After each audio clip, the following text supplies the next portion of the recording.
If 99% people of Afghanistan want Sharia law, then who are the people fleeing from Afghanistan amid the panic? And the other question is, something is not adding up here.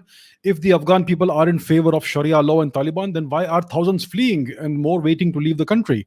I don't think it's as simple. This is a question many of you have asked. It's a very good question. We have to understand what's happening. So, according to the Pew poll that was done, I think last year or very recently, it showed that 99% of Afghanistan's people are in favor of Sharia law. And yet, right now, what we are seeing on the media, on the news, is that thousands, maybe tens of thousands of people are waiting at the uh, airport in Kabul, waiting. They are trying to escape the country and go to the West as refugees. So the question is a valid question. If so many, if the majority of the population is in favor of Sharia law, and which is what the Taliban is going to impose or has already imposed, then why are they so desperate to leave the country? So let's understand why it is so. Firstly, there are many people in Afghanistan over the past 20 years who worked with the US occupation force, the US, uh, the puppet government, you could say. The Taliban and other people call it the puppet government, the US imposed government of Afghanistan. Whether it was Hamid Karzai or whether it was Ashraf Ghani, they are seen by many people in Afghanistan as a foreign occupying, I mean, as a representative of a foreign occupying force. And the people who worked with this government, either in various forms of positions in the government machinery or as translators for the US Army, etc., they are seen as collaborators, as traitors. So many people over the past 2 decades have worked either in the government or they have helped the US army in various ways. These people will face some form of retaliation from the Taliban. It will happen sooner or later. So there are thousands of such people.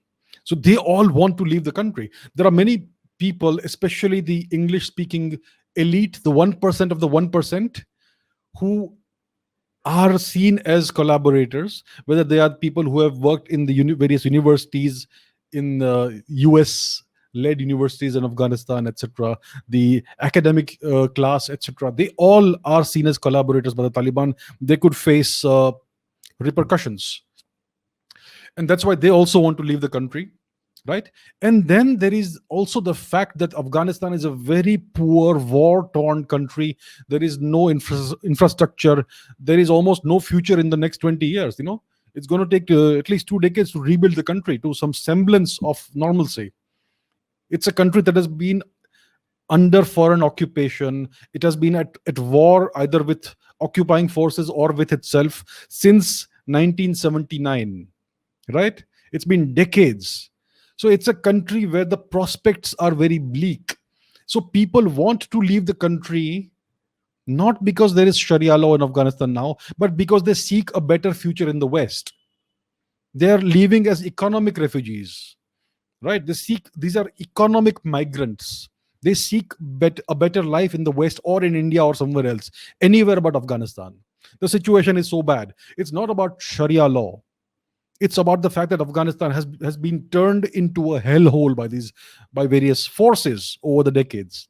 So the people are desperate to leave, and when this final evacuation is happening as we speak right now, they are desperate to be on the planes that are going out of Kabul.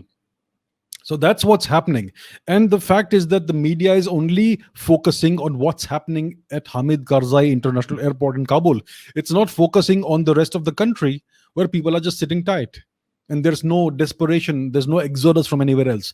The All the focus of the media is on the airport in Kabul. And that's why we are getting the impression that the whole country is desperate to leave. There are definitely thousands, maybe tens of thousands of people who are trying to leave at this point in time, but the entire country is not scrambling to get out. So we have to understand that the media is very good at creating certain perceptions. Those perceptions do not reflect the actual reality on the ground all overall over the entire country. It's only focused in one location in Kabul. So that is why we are getting this impression.